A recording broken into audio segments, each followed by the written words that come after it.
성경의 인물 중에서 이 부모님들이 가장 사랑하는 이름이 두 가지가 있습니다. 한 보통 세 가지 정도. 첫 번째가 요셉이에요. 두 번째가 다윗, 세 번째가 다니엘. 다니엘. 이 세 가지 이름. 왜냐하면 이 요셉이나 또 다윗이나 이 다니엘은 총명하잖아요. 그 다음에 또 높은 자리에 있었죠. 그러니까 그리스도인들이 보기에 너무 아름다운 삶이다 이렇게 생각해서 그런 이름을 짓습니다. 그래서 우리 자녀들도 그렇게 좀 출세를 했으면 좋겠다, 그런 마음이 이제 큰 거죠. 제가 감동적으로 읽었던 그 일본 소설이 있습니다. 그 제목이 뭐냐면 천국까지 100마일이라는 소설입니다. 아사다 지로라는 작가가 쓴 이 소설인데요. 야스오라는 그 소설의 주인공이 있습니다. 이 사람이 아주 잘 나갔어요. 젊은 나이에 너무너무 잘 나가다가 사업이 쫄딱 망하게 됐어요. 그러니까 사업이 망하면서 사업만 망한 게 아니라 가정도 깨졌어요. 그래서 갈 데가 없어가지고 이제 그 어머니의 집에 가서 소위 말하는 이제 도부살이를 하고 있습니다. 근데 어머님이 연세가 많으셔서 몸이 좀 안 좋으셨어요. 그러니까 같이 사니까 그 어머니 병간호를 아주 열심히 했는데 사실은 그 어머니가 병이 점점 이제 깊어가는 거죠. 그런데 그 어머니 이제 병이 심장병인데 뭔가 이렇게 간호를 하고 수술을 하려면은 거기로부터 100마일 떨어진 병원에 가서 치료를 해야 되는 거예요. 그런데 그 어머니의 건강 상태가 좋지 않아서 과연 그까지 갈 수 있을까라는 생각이 드는 거예요. 그런데 그 마음속에 이런 생각이 드는 거예요. 자기 형제들이 있는데 누나도 있고 형도 있고, 그런데 그 누나도 있고 그 형이 너무 정말 사회적으로 출세한 사람들이에요. 그러니까 너무 바빠가지고 어머니가 아프신데 한 번을 못 오는 거예요. 그러니까 처음에는 자기가 실패해서 망해가지고 어머니 집에 두부살이를 하니까 당연히 내가 이거 해야지 이렇게 생각을 하고 있었단 말이에요. 그런데 시간이 가면서 점점 부하가 치미르는 거예요. 도대체 형은 뭐 하는 거야? 누나는 도대체 왜 안 오는 거야? 이렇게 어머니가 아픈데 말이지. 막 이런 생각이 막 드는 거예요. 그러니까 가만히 생각해 보니까 이제 어머니 병원으로 모시다 드려야 되고 그런 상황인데 상태가 점점 안 좋으신데 정말 아니 누나나 형이 어머니에 대해서 무관심해도 너무한단 말이지. 이러면서 이제 어느 날 그 어머니에게 불평을 했어요. 엄마, 도대체 형하고 누나는 뭐 하는 사람들이야? 아니 이렇게 엄마가 이렇게 아프고 말이지, 이게 힘든데 아주 코빼기도 안 비치고 사실은 이럴 수가 있어? 그러면서 막 이렇게 불평을 토로했어요. 그랬더니 엄마가 조용하게 그런 얘기를 해요. 그래도 난 출세한 아들이 좋다, 이렇게 얘기를 하는 거예요. 이게 부모의 마음이에요. 제가 아는 자매가 간호사예요. 양로원에서 이제 간호사 일을 하는데 그 양로원에서 1등 엄마가 있어요. 이렇게 딱 휘어잡는 주도권을 가지고 있는 엄마의 아들은 서울대학교를 나온 엄마예요. 그러니까 다 얘기하다가 그 엄마가 딱 정리를 한대요. 서울대 내 아들이 말하는데 말이지. 이러면은 모든 게 다 이렇게 정리가 딱 되는 거예요. 이게 참 세상이 그렇습니다. 어쨌든 이게 성공한 아들, 여러분 우리 자녀들을 요셉이나 다윗이나 그 다니엘이나 이렇게 짓는 중요한 이유가 뭐겠어요? 성공한 아들. 그런데 이 본문에 보니까 이 형들에게 노예로 팔려온 이 요셉이 이 오늘 본문의 말씀에 보니까 너무너무 성공한 거예요. 그래서 아마 우리가 생각하기에 우리나라 속담에 이 될성부른 나무는 이 뜬이 붙어 안다, 이런 말이 있습니다. 사실은 그래서 우리가 그런 얘기를 합니다. 이 요셉을 얘기하면서 말이에요. 요셉은 꿈꾸는 아이다 이거예요. 그래서 꿈을 가져라 이게 꿈을 가져라 이렇게 얘기를 합니다. 요셉이 노예로 갔다가 그 성공한 그것을 dream comes true, 그 꿈이 이루어졌다 이렇게 얘기를 하면서 자녀들에게도 그런 얘기를 하는 거예요. 그러나 우리가 성경을 한번 보면 과연 요셉은 그렇게 어린 시절부터 들성부른 나무였던가? 아마 그것을 다시 한번 좀 생각해보는 시간이 됐으면 좋겠고, 요셉의 인생에 있어서 도대체 어떤 일이 있었던가 하는 것들을 우리가 좀 확인해보는 그런 시간이 됐으면 좋겠습니다. 우리가 요셉의 어린 시절을 한번 생각해 봐야 됩니다. 우리가 요셉의 어린 시절을 보려면 창세기 39장으로 돌아가야 됩니다. 그래서 39장에서 요셉의 그 어린 시절의 그 적나라한 모습을 우리가 봐야 요셉의 인생에 어떤 일이 있었던가 하는 것을 한번 확인해 볼 수 있다는 것입니다. 요셉은 그 가족의 모든 문제의 중심이었어요. 문제의 중심이었습니다. 따라서 무엇이 문제였던가 우리가 말씀을 통해서 한번 알아보겠습니다. 37장 1절에서부터 5절까지 같이 한번 읽어보도록 하겠습니다. 같이 읽겠습니다. 시작. 야곱이 가나안 땅 곧 그의 아버지가 거류하던 땅에 거주하였으니 야곱의 족보는 이러하니라. 요셉이 17세의 소년으로서 그의 형들과 함께 양을 칠 때에 그의 아버지의 아내들 비라와 실바의 아들들과 더불어 함께 있었더니 그가 그들의 잘못을 아버지에게 말하더라. 요셉은 노년에 얻은 아들이므로 이스라엘이 여러 아들들보다 그를 더 사랑함으로 그를 위하여 채색 옷을 지었더니 그의 형들이 아버지가 형들보다 그를 더 사랑함을 보고 그를 미워하여 그에게 편안하게 말할 수 없었더라. 요셉이 꿈을 꾸고 자기 형들에게 말하며 그들이 더욱 미워하였더라. 이렇게 되어 있습니다. 요셉, 우리가 읽었던 본문하고 오늘의 본문은 사뭇 다른 요셉을 얘기하고 있습니다. 내용에 보니까 이렇게 됐어요. 요셉도 처음에는 형들하고 같이 양을 쳤어요. 그런데 요셉이 어느 날부턴가 그 형들의 잘못을 아버지한테 고했어요. 근데 그 타겟이 누구냐면은 그 종의 아들인 실바와 빌하의 아들이 그들의 타겟이 되었습니다. 그래서 그 아버지한테 그들의 잘못을 고자질한 거죠. 그래서 여기서 고자질했다라는 말은 히브리 말로 다바 이런 뜻이, 이런 단어예요. 이 다바라는 단어인데 이 단어는 단 한 번도 긍정적으로 쓰여져 본 적이 없어요. 부정적인 단어예요. 매우 부정적인 단어예요.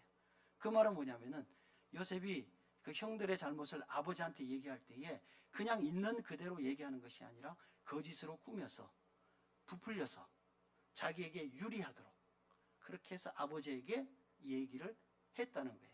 그러니까 아버지는 이 형들 뭘 다 알 수가 없었는데 요셉을 통해서 그들의 정보를 듣게 된 거예요. 그러니까 안 그래도 이 라헬의 자식인데 그래서 더 귀하게 생각을 한 거예요. 그래서 요셉에게 채색 옷을 입힌 거예요. 그리고 나서 다른 아들들과 분리를 했어요.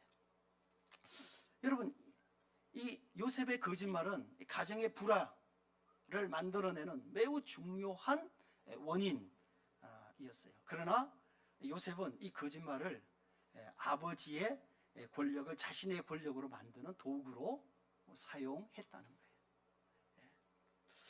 거예요. 본문에서 알 수 있는 것처럼 요셉은 이 가족 불화의 중심에 있었어요. 근데 이 요셉이 그 정도로만 끝났냐? 그거는 아니에요. 이 비정상적인 요셉의 행동은 날이 갈수록 더 심해졌어요. 요셉은 아마 꿈을 자주 꿨던 것 같아요. 그리고 아침에 일어나면 형들을 다 불러 모아서 형, 내가 어젯밤에 꿈을 꿨는데 내 꿈 얘기를 좀 들어봐줘.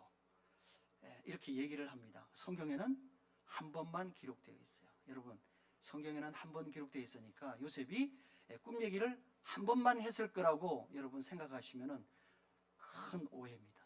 이거는 성경을 잘못 이해하고 있는 거예요. 성경의 서술은 그렇지가 않아요. 이 성경의 한 특징인데 어쨌든 반복해서 얘기를 하는 거예요. 자주 꿨으면은 요셉이 꿈을 꽤 자주 꿨어요. 자주 꿀 때마다 형들을 불러놓고 그 얘기를 했어요. 왜냐하면 이 요셉은요, 형 같은 동생이에요. 그러니까 감히 그의 말을 거절할 수가 없는 거예요. 왜? 거절하거나 잘못했다가는 아버지한테 또 다른 얘기를 또 꾸며서 또 대면 또 아버지한테 자기는 뭐예요? 또 혼나거나 약간 야단을 맞게 되니까 그게 두려웠던 거예요. 그러니까 요셉에게 고분고분할 수밖에 없는 거예요. 그러니까 이런 요셉의 행동은 형들의 그 분노를 사기에 충분했다는 거예요. 따라서 이 요셉의 행동은 요셉이 겪게 되는 굉장히 어려운 그 불행한 일의 서곡이었다, 이렇게 우리가 얘기를 할 수가 있습니다. 어느 날 형들이 양떼를 데리고 먼 곳으로 양을 치러 갔어요. 그랬는데 아버지가 가만히 생각해 보니까, 야곱이 가만히 생각해 보니까 이놈들이 양을 치러 가서 도대체 무슨 짓을 하는지 알 수가 없단 말이에요. 그러니까 요셉을 데려다가 요셉에게 얘기를 했어요. 너 형들이 뭐 하는지 좀 가서 봐라. 감시자로 보낸 거죠. 그래서 요셉이 형들을 찾아 나섰어요. 근데 상당히 먼 곳에 있었단 말이에요. 자, 그래서 요셉이 이제 들판에 형들을 찾아서 나서는데 형들이 요셉을 먼저 알아본 거예요. 왜냐하면은 들판에 나오는데도 요셉은 채색 옷을 입고 있었어요. 여러분, 들판에 나가는데 집에서 나는 귀한 아들이다 하는 것을 상징하는 이 채색 옷을 입고 나온다는 거예요. 여러분, 요셉을 하면은 또라이예요. 완전히 걔는 또라이란 말이에요. 그러니까 아니, 들판에 채색 옷을 입고 나오는 사람이 없어요. 집에서도 그 옷을 입는 게 귀한데 들판에 나오면서 그 옷을 입고 나온다는 얘기는 뭐겠어요? 나는 이런 사람이야, 이렇게 뽐내고 싶은 그 치기 어린 요셉의 마음이 그 안에 있었던 거죠. 근데 그러니까 형들이 딱 보니까 얼마 전에 나왔던 노래, 네가 왜 거기서 나와? 왜 네가 왜 채색 옷을 입고 나와? 이게 들판에서 그 옷을 입고 나오니까 요셉이 분명한 거죠. 그러니까 요셉이 형들을 찾기 이전에 이미 형들이 야, 요셉이 왔다, 우리가 드디어 원수를 갚을 날이 시간이 다가왔다, 이렇게 해서 형들이 의논을 합니다. 어떤 의논이냐? 무서운 의논이죠. 요셉을 죽일 의논을 하고 있는 거예요. 결국은 이 내용을 보면 여러분 생각해 보세요. 아니, 형들이 그 어린 동생을 죽이려고 의논을 한다. 여러분, 그들의 마음 가운데 얼마나 사무치게 많은 어려움이 있었을까, 고통이 있었을까 하는 것들을 우리가 충분히 짐작할 수 있는 일이죠. 오죽하면은 그렇게 했을까, 상상이 안 되는 일이잖아요. 여러분, 이런 일의 원인이 뭐였습니까? 지난주에 여러분에게 말씀드린 것처럼 이 야곱이 가지고 있었던 라헬에 대한 집착, 이 라헬에 대한 집착인 거죠. 그가 바단 아람에 있을 때부터 시작한 그 라헬에 대한 집착. 그런데 베냐민을 낳으면서 죽고 자기가 사랑하는 라헬은 없어졌는데, 그러니까 라헬의 분신인 요셉과 베냐민, 이들을 보호해야 된다는 그 야곱의 마음이 결국은 이런 것들을 만들어내는 거죠. 따라서 부모가 가지고 있는 이 가치관, 이런 생각들이 얼마나 이 자녀들에게 큰 영향을 미치는가 하는 것들을 우리가 생각해 볼 수 있는 거예요. 그들이 가지고 있는 편견, 여러분, 집착, 이런 것들은요, 본인은 몰라요. 본인은요, 매우 정상적이라고 생각해요. 제가 학교에 있을 때 저희 이제 동료 교수 중에 저보다 나이가 좀 많이 어린 동료 교수가 저한테 찾아왔어요.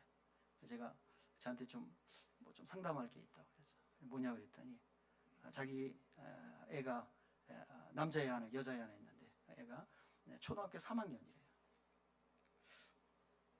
근데 이 초등학교 3학년한테 자기 부인이 항상 그렇게 얘기한대요. 야, 그래도 너는 아빠보다 잘 돼야 되지 않겠니? 여러분, 혹시 그런 말 해보신 적 없습니까? 야, 그래도 너는 아빠보다는 잘 돼야 되지 않겠니? 여러분, 이게 부모들이 갖고 있는 통상적인 개념이 생각이에요. 그런데 초등학교 3학년 된 아이 보고 그 얘기를 계속 한다는 거예요. 자기는 그 얘기가 너무 부담스러운 거예요. 왜냐하면요, 그 교수는 30대 초반이었어요. 그 당시에 30대 초반의 교수가 된 거예요. 서울대학교를 나왔어요. 여러분, 그래서 제가 그러면은 어떻게 그 아빠보다 더 잘 될 수 있을까? 제가 생각해도 아무리 생각해도 방법이 없는 거예요. 30대 초반에 교수가 됐는데, 정년 보장된 교수가 됐는데, 그보다 어떻게 더 잘 될 수 있을까? 예. 여러분, 근데요, 그 부인은 그게 너무 당연한 것처럼 얘기를 하는 거예요. 그러니까 우리 그 교수는 너무 심각한 거예요. 이게 왜냐하면 그게 부인이 가지고 있는 뭐야, 자녀에 대한 물론 기대라고 얘기를 하겠죠. 그러나 그건 기대가 아니에요. 그 집착이에요. 예, 집착이에요. 과욕인 거죠. 예. 여러분, 이게 우리는 아니라고 그러지만 우리 자신을 통해서 다시 한번 정말 하나님 앞에 우리 자신을 한번 생각해 볼 필요가 있어요. 내가 과연 어떤 생각을 가지고 있는가. 물론 비단 자녀뿐만이 아니겠죠. 따라서 이 어린 시절의 요셉은 누가 만들어낸 괴물이냐면은 야곱이 만들어낸 괴물이다. 두 번째 우리가 생각해 볼 것은 공포의 광야예요. 그러나 그 공포의 광야는 또한 은혜의 광야이기도 하다 하는 거예요. 우리가 37장 28절 한번 같이 읽어보도록 하겠습니다. 28절 시작. 그때 미디안 사람 상인들이 지나가고 있는지라 형들이 요셉을 구덩이에서 끌어올리고 은 20에 그를 이스마엘 사람들에게 팔매 그 상인들이 요셉을 데리고 애굽으로 갔더라 이렇게 돼 있어요. 형들이 요셉을 참아 죽이지는 못하고 참아 죽이지를 못하고 유다가 중재를 써가지고 은 20에 요셉을 팔았어요. 그 미디안 상인들이 있는데 이 사람들은 뭐 노예 장사는 아니에요. 물건을 이제 갖다가 팔고 그런 사람이었는데 그러나 이들이 또 하는 그 짭짤한 부업이죠. 요새 우리는 그걸 부캐라 그러죠. 부업인데 그 부업이 또 짭짤한 수입을 또 주는 거예요. 그런데 딱 보니까 건강하고 너무 잘생겼어요. 소위 말하는 이 가나안 도련님이에요. 그러니까 이게 힘센 일꾼도 필요하지만 이런 노예가 참 필요하다.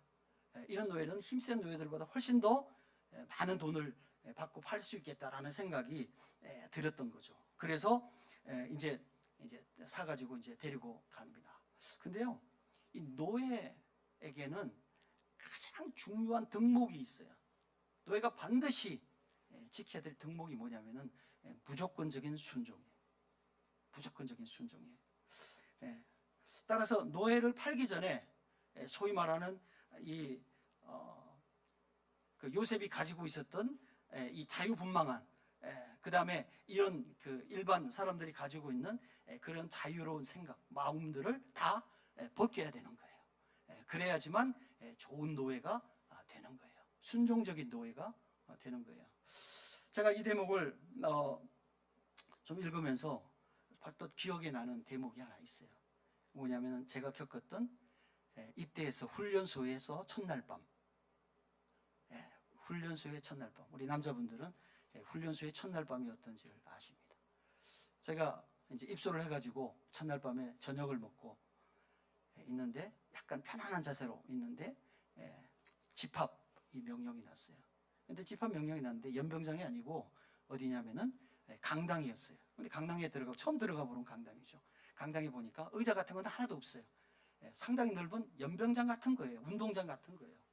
그래서 이제 줄을 쫙 서가지고 소대별로 줄을 쫙 서가지고 딱 있는데 앞에 이제 빨간 모자 쓴 조교가 한번 나와서 뭐라고 얘기하는데 뭔 소리인지 피곤하기도 하고 그날 첫날 밤인데 밥도 먹었겠다. 피곤하기도 하고 그런데 아무 소리도 안 들리는 거예요. 앞에서 뭐라고 얘기하는데 뭔 소리인지를 알지를 못하겠는 거예요. 그랬더니 이 양반이 갑자기 화를 내더니 도대체 이게 이 듣는 태도가 안 좋다는 거예요. 그 얘기를 하자마자 뒤에서 퍽 하는 소리가 들리기 시작했어요. 그리고 그다음부터 매타작이 시작된 거죠. 조교들이 훈련생들을 그냥 있는 대로 그냥 상처가 안 날 만한 곳을 쥐어패기 시작하는데 저라고 예배가 있었겠습니까? 저도 험신 두들겨 맞고 정말 군대가 이런 데구나. 그리고 정신이 번쩍 든 거죠. 그리고 난 다음에 뭐가 빠졌겠어요? 사제의 모든 것들이 싹 빠진 거죠. 그 다음부터는 뭐에 집중하게 됩니까? 조교들의 숨소리에도 집중을 하게 되는 거예요. 그래서 무슨 말을 할까? 그 다음 명령이 뭘까? 이것을 이렇게 귀 기울이는 이렇게 저희를 첫날 밤 그 한순간에 저를 그렇게 만들더라고요. 아마 저희의 약간 그 껄렁껄렁하던 우리의 그 군대 입대하기 전에 그 태도가 그 한 방으로 완전히 변화되게 된 거죠. 저는 아마 모르긴 몰라도 아마 요셉이 아마 그 과정을 틀림없이 겪었을 것이다. 이렇게 했겠죠. 형들이 보는 앞에서는 아이고 잘생겼네, 아주 훌륭한 노예가 될 것 같아요, 이랬다가 이제 코너를 돌아가서 더 이상 형들이 보이지 않을 때 그 다음부터는 어떻게 되겠습니까? 그 다음부터는 욕이 나오겠죠. 그 다음에 좁혀겠죠. 이런 일들이 여러분 우리가 충분히 성경에 기록되어져 있지 않지만 상상해 볼 수 있는 일이라는 거예요. 여러분, 그런 육체적인 고통, 말할 수 없는 어려움이죠. 그러나 요셉에게는 그런 육체적인 고통보다 더한 어려움이 있었어요. 더한 큰 고통이 있었어요. 그것이 뭐냐면은 형들에 대한 분노였어요. 아니, 형들이 이럴 수가 있어?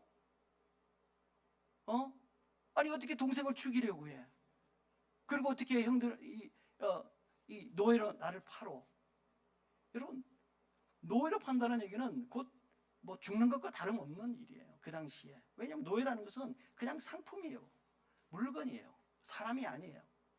어떻게 나를, 이 동생을 말이지, 이 노예로 팔 수가 있어? 이런 생각을 하게 되는 거죠. 시간이 조금씩 지나갔어요. 시간이 조금 지나가면서 이 분노가 조금 가라앉게 될 때 요셉에게는 이런 생각이 들었어요. 형들이 나를 죽이려고 생각했던 만큼 나는 나쁜 동생이었던가?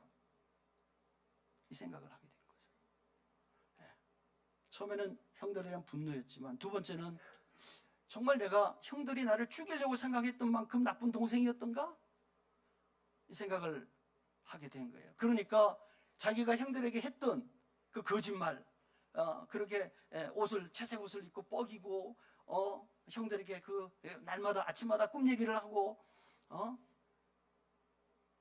이런 정말 그 강압적인, 그 다음에 비정상적인 자기의 그 태도들, 자기의 행동들이 하나 둘씩 떠오르기 시작하는 거예요. 여러분, 그러면서 자기의 모습을 보게 되는 거예요.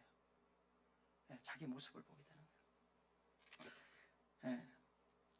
그러면서 그가 또 떠오르는 게 있었어요. 그것이 뭐냐면은 자기가 들었던 수많은 얘기들이에요. 그것이 뭐냐면 아버지 야곱이 겪었던 얘기들이에요. 아버지 야곱이 에서를 피해서 바단 아람으로 도망갔다가 거기서 20년 지났다가 돌아오면서 겪었던 수많은 일들, 그 과정 가운데 정말 하나님이 나를 보호하셔서 내가 지금 여기에 있다 라고 얘기했던 그 얘기들이 떠오르기 시작하는 거예요. 그러면서 그의 분노는 사라지고 형들에 대한 미안한 마음이 있겠죠. 아버지가 섬기는 그 하나님에 대한 생각들이 나기 시작하는 거예요. 여러분, 성경에서는 이런 일에 대해서 전혀 기록하지 않아요. 그러나 우리가 37장과 39장을 연결해 볼 때에 우리가 합리적으로 충분히 이런 일들은 있었겠다라는 생각을 해보게 되는 거예요. 여러분, 그 가운데 그 과정 가운데 생겨난 게 뭐겠어요? 요셉의 변화였어요. 요셉의 변화였어요. 여러분, 우리가 어려운 일을 겪어요. 우리가 살다 보면은 말할 수 없는 어려운 일들을 겪는 거죠. 아니, 세상에 왜 나한테 이런 일이 있을까? 다른 사람들은 멀쩡한데 왜 나한테 이런 일이 있을까? 여러분, 우리 인간은요, 대부분 다 다른 사람이 다 겪는 고통이라도 자기가 그것을 겪지만 실제로는 나만 겪는 일이라고 생각해요. 그만큼 인간이 이기적이에요. 그리고 다른 사람이 아무리 아파도 그보다 더 아픈 것은 뭐냐면은 내 손톱 아래에 있는 이 가시예요. 다른 사람이 죽을 만큼 아프다고 해도 여러분, 그건 부부지간에도 절대로 다르지 않아요. 똑같아요. 물론 남자들이 더 합니다만 어쨌든 이런 거예요. 그러니까 자기의 아픔에 대해서는 굉장한 집중력을 갖고 있는 거예요. 이게 인간이에요. 여러분, 우리가 예수를 믿지만 이런 어려움을 겪을 때에 뭐라고 얘기하고 싶냐면은 불평하기 쉬워요. 하나님 왜 나한테 이런 어려움을 주십니까? 하나님, 우리 자녀에게 왜 이런 어려움을 주십니까? 이런 불평하기 쉬운 거죠. 그러나 여러분, 다르게 생각해 보면 그것은요, 은혜의 시간이에요. 나를 알아보는 시간이에요. 내가 벌거벗은 모습으로 성령의 빛 앞에 나 자신을 비춰보는 시간인 거예요. 그래서 나는 정말 누구인가? 나는 어떤 사람인가? 내가 어떤 생각을 하며 살고 있는가 하는 것을 볼 수 있는, 확인할 수 있는 시간이었다는 거예요. 여러분, 요셉의 이 광야는요, 공포의 시간이에요. 그 상인들에게 매일 두들겨 맞아야 되고 욕설을 들어야 되고 인간 이하의 취급을 받아야 되는 시간이에요. 공포의 시간이에요. 그러나 다른 한편으로 보면요, 요셉을 변화시키고 자기 자신 누구인가를 알게 하는 뭐예요? 은혜의 시간이었다는 거예요. 이게 우리가 우리 자신을 돌아보고 우리 삶 가운데 하나님의 은혜가 어떤가를 가장 잘 알 수 있는 방법은 뭐냐면, 내가 어려움을 겪을 때, 그러나 그 시간을 원망하면 그 시간은 의미 없는 시간이에요. 그러나 그 가운데 있는 하나님을 발견하고 나를 발견하면 은혜의 시간. 여러분 삶 가운데 그런 은혜가 있기를 축원합니다. 세 번째는 하나님께서 함께 하시네요. 저 본문이 길기는 하지만 오늘 읽었던 39장 1절부터 6절 이 본문 말씀을 우리가 같이 한번 좀 읽어보도록 하겠습니다. 1절부터 시작. 요셉이 이끌려 애굽에 내려가매 바로의 신하 진위대장 애굽 사람 보디발이 그를 그리로 데려간 이스마엘 사람의 손에서 요셉을 산이라. 여호와께서 요셉과 함께 하심으로 그가 형통한 자가 되어 그의 주인 애굽 사람의 집에 있으니 그의 주인이 여호와께서 그와 함께 하심을 보며 또 여호와께서 그의 범사에 형통하게 하심을 보았더라. 요셉이 그 주인에게 은혜를 입어 섬김에 그가 요셉을 가정 총무로 삼고 자기의 소유를 다 그의 손에 의탁하니 그가 요셉에게 자기의 집과 그의 모든 소유물을 주관하게 한 때로부터 여호와께서 요셉을 위하여 그 애굽 사람의 집에 복을 내리심으로 여호와의 복이 그의 집과 밭에 있는 모든 소유에 미친지라. 주인이 그의 소유를 다 요셉의 손에 위탁하고 자기가 먹는 음식 외에는 간섭하지 아니하였더라. 요셉은 용모가 빼어나고 아름다웠더라. 이렇게 되어 있어요. 여러분, 아까 얘기한 요셉의 어린 시절, 또 요셉이 노예로 팔려간 그것이 창세기 37장이에요. 그런데 38장에는 유다의 얘기가 나오고요, 그 다음에 39장에 오늘 우리가 읽은 본문이 나오는 거예요. 그리고 우리가 상식적으로 생각해 보면은 37장 그 다음에 39장에 있는 내용이 38장에 있어야 되는 것이 마땅합니다. 그러나 이것은 성경 안에 있는 하나님의 큰 섭리가 있어요. 혹시 다음에 기회가 있으면 이 내용을 여러분에게 좀 말씀을 드리도록 하겠습니다. 어쨌든 이 요셉은 노예로 팔려서 애굽에 도착해서 친위대장 보디발의 집에 노예로 팔렸습니다. 새로운 환경, 또 알아들을 수 없는 언어. 그런데 가서 보니까 이 같은 노예라도 이 층층시야가 있는 거예요. 노예도 같은 노예가 아니에요. 다 계급이 있는 거예요. 여러분, 그곳에서 요셉이 겪었던 일들은 말할 수 없는 어려움이라는 생각을 해보게 됩니다. 아무리 잘해도 누가 칭찬하는 사람은 없어요. 그러나 잘못하면 바로 체벌이 가해지는 이런 삶이 바로 노예의 삶이에요. 공포의 환경이에요. 그런 환경 가운데 요셉은 던져진 거예요. 근데 오늘 본문 통해서 39장의 요셉에 관한, 이 애굽 생활에 관한 얘기를 하면서 두 가지 매우 중요한 단어를 얘기하고 있어요. 첫 번째 단어가 뭐냐면은 하나님께서 함께하심, 함께하심이에요. 두 번째 단어는 뭐냐면은 범사의 형통, 범사의 형통함이에요.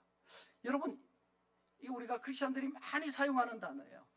그런데 이 단어를 우리는 너무 의미 없이 그냥 사용하고 있다는 거예요. 여러분 우리 삶을 한번 돌아봤으면 좋겠어요. 예. 여러분 우리의 삶 가운데 하나님께서 함께 하심을 여러분 믿습니까? 와, 이렇게 아멘이 적을 줄은 제가 생각지도 못했네요. 다시 한번 묻겠습니다. 여러분 삶 가운데 하나님께서 함께 하심을 믿습니까? 정말입니까? 여러분이 아멘 그래도 소용이 없어요. 왜냐하면 그거는 내가 얘기하는 게 아니라 내 주변 사람이 그렇게 얘기를 해야 돼요. 저 사람은 정말 내가 보니까 난 하나님 안 믿지만 하나님께서 함께 하시는 것 같아. 주변 사람이 내 증인인 거예요. 내가 내 증인이 아니에요. 주변 사람이 내 증인이에요. 주변 사람이 나를 볼 때 저 사람은 정말 뭔가 이상해. 내가 하나님 믿지 않지만 나 하나님 잘 모르지만 저 사람 믿는 하나님이 참 좋은 신인 것 같아. 그런 얘기를 계속 하는 거예요. 여러분 혹시 주변 사람들에게 그런 얘기 들어보신 적 있으십니까? 왜 이렇게 조용하신 거예요? 여러분 그 얘기를 들어야 진짜예요. 그 얘기를 들어야 진짜예요. 왜냐하면은 마태복음 5장 16절에 이렇게 기록되어 있어요. 이같이 너희 빛이 사람 앞에 비치게 하여 그들로 너희 착한 행실을 보고 하늘에 계신 아버지께 영광을 돌리게 하라 이랬거든요. 그 사람들이 우리의 삶의 증인인 거예요. 내가 증인이 아니에요. 근데 오늘 본문 39장 1절에서 6절에 보니까 주변 사람들이 요셉의 삶의 증인인 거예요. 요셉이 믿는 하나님의 증인인 거예요. 이런 삶이 우리 가운데 있어야 돼요. 이런 삶이 우리의 가운데. 그 사람이 직장을 다니든 그 사람이 사업을 하든 공부를 하든 뭘 하든지 간에 이런 얘기들이 우리 주변에 있을 때 내가 참 그리스도인인 거예요. 하나님의 자녀이며 그리스도의 제자인 거예요. 여러분 하나만 더 묻겠습니다. 제가 물을 때마다 여러분 괴로우시죠? 이상한 질문을 또 하면 어떡하나 이런 생각이 되죠. 여러분 삶의 범사에 하나님의 형통하심을 경험하십니까? 다시 한번 묻겠습니다. 여러분 삶 가운데 범사에 하나님의 형통하심을 경험하십니까? 여러분 이 형통이라는 말을 우리는 잘못 사용하고 있어요. 여러분 형통 그러면 대부분은 뭐냐면 잘 되는 것, 잘 되는 것 이렇게 생각. 물론 잘 되는 거예요. 굉장히 중요한 그 형통이라는 의미로 잘 된다 하는 게 아주 중요한 의미예요. 그러나 또 다른 의미가 있어요. 거기서 뭐냐면 그가 하나님을 바라보다 이런 거예요. 어떤 상황이 와도 우리 삶 가운데 형통함이라는 것은 일이 잘 될 수도 있고 잘 풀릴 수도 있어요. 그러나 그렇지 않아도, 그럼 그렇지 않으면 형통이 아니냐, 저주냐? 아니에요. 그렇지 않아도 내 삶이, 내 눈이, 내 시각이 하나님을 바라보고 있고 하나님의 섭리를 기대하고 있으면 그것이 뭐냐면은 또한 형통이다. 이렇게 우리가 얘기할 수 있는 거예요. 따라서 우리의 일상의 사소한 일들 가운데 우리가 하나님의 뜻을 기대하고 하나님의 섭리를 기대하고 또 하나님께서 우리와 함께 하심을 내가 고백할 때에 그것이 뭐냐면 우리의 삶의 뭐다? 형통이다. 이렇게 우리가 얘기를 할 수가 있는 거예요. 하나님을 모르는 사람들이에요. 애굽 사람들이. 자신의 신을 섬기는 사람들이에요. 그런데 요셉의 삶을 보니까 뭔가 다른 것 같아. 요셉의 삶을 보니까 노예인데 노예 같지가 않는 거예요. 노예 같지가 않는 거예요. 요셉의 삶을 보니까 누군가가 따라다니면서 뭔가 해주는 것 같은 느낌이 드는 거예요. 하루 이틀, 일주일, 한 달, 두 달 지나고 보니까 그렇구나. 주변 사람들이 그의 삶을 인정하는 거예요. 누구조차도 그의 주인인 보디발조차도 요셉의 삶을 인정하고 그 가정의 모든 소유를 다 요셉에게 맡겼다. 이런 살아계신 하나님을 인정하는 거예요. 여러분, 하나님이 가장 기뻐하는 일이 뭐가 있겠어요? 여러분, 우리가 열심히 봉사하고 사람들을 섬기고 여러분 이거 하나님 참 기뻐하시죠. 그러나 그것보다도 더 중요하게 하나님께서 기뻐하시는 것은 뭐냐면은 하나님을 닮아가는 거예요. 하나님을 닮아가는 거예요. 우리가 하나님을 닮아가는 것이 하나님께서 어떤 것보다, 무엇보다, 우리의 어떤 봉사보다, 우리의 어떤 헌신보다 더 중요하게 생각하시고 기뻐하시는 거예요. 우리가 예수를 믿는다고 생각하면서 우리의 삶 가운데 여러분 이 성장과 변화가 있어야 되는 거예요. 여러분 오늘 제목이 요셉의 히든 타임이에요. 여러분 히든 타임이라는 것은 다른 사람들에게 보이지 않는 시간이라는 거예요. 내 인생의 히든 타임이에요. 나를 나로 만들어주는 하나님께서 정말 나를 만지시는 그 시간, 그 시간이 뭐냐면은 히든 타임이에요. 나 원래 이런 사람이었어. 시간이 지나다 보니 나도 잘 모르는 사이에 내 삶을 변화시키고 내 시각을 변화시키고 나의 태도를 변화시키고 누구에게는 떳떳하게 알려지지 않은 시간이지만 그런 시간들을 통해서 하나님께서 나를 변화시켜서 하나님을 닮아가는 사람으로 만드는 그런 히든 타임이 우리에게 필요한 거예요. 요셉은 가장 고통스러운 시간이에요. 원망할 수밖에 없는 그런 시간이에요. 물론 원망도 했겠죠. 그러나 더 중요한 것은 뭐냐면은 그 시간을 원망이 아닌 은혜로 하나님을 알아가는 시간으로 자신을 돌아보는 시간으로 바꿨다는 거예요. 그것이 요셉의 히든 타임이다. 이렇게 우리가 얘기할 수 있는 거예요. 사랑하는 성도 여러분, 요셉은요 그냥 애굽의 총리가 된 것이 아니에요. 그 공포스러운 그 광야의 시간을 하나님을 알아가는 은혜의 시간으로 바꾸었기 때문에 요셉이 될 수가 있었던 거예요. 여러분 환경이 문제가 아니에요. 나에게 주어져 있는 이 상황이 문제가 아니에요. 문제는 뭐냐면은 내가 그 상황을 어떻게 대하느냐. 그 상황 가운데 역사하시고 섭리하시는 하나님을 내가 인정하고 아멘하고 내가 받아들이느냐 그렇지 않느냐가 우리의 삶을 변화시키는 그런 시간이라는 사실을 우리가 명심할 필요가 있습니다. 여러분 우리는 모두 다 어려움을 겪고요. 또 모두 다 병이 들기도 하고 말할 수 없는 고통을 겪기도 합니다. 그러나 그 시간들이 우리를 성숙하게 만들고 하나님을 알아가고 하나님을 닮아가는 은혜 시간임을 여러분 명심하시는 그런 성도 여러분이 되시기를 축원합니다.